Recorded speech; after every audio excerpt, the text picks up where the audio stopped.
You see, the female sparrow builds her nest on the ground, and the marsh floods with the tide. Twice each day, the pull of the moon draws the sea into the marsh. And twice each month, when the moon is full, and again when it's new, the tides are especially high. Nesting here is certainly risky, but on the other hand, there's less competition for space and food, so this is where the sparrow has carved out a niche.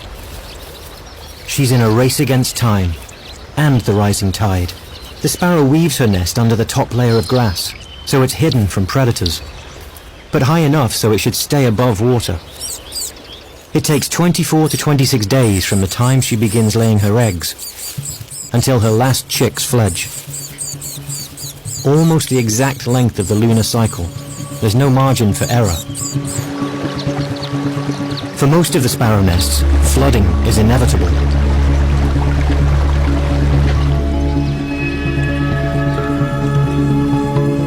A female sparrow has no way to get her eggs back into the nest if they float away. That's why the nest is constructed with an overhanging dome, to make sure the eggs stay put. As long as they remain within the confines of the nest, they can bob around for an hour or two until the tide recedes. When Mum returns, she'll warm them up, and they'll continue to incubate. After the eggs hatch, the chicks have no protective shell to float around in, so they're more vulnerable than ever. Young chicks can't swim. They're defenseless against the rising water. But once they're about 5 days old, they're strong enough to climb up above a flooded nest and wait out the tide. This chick has made it through the night. She was just big enough to reach safety. Her siblings weren't so lucky.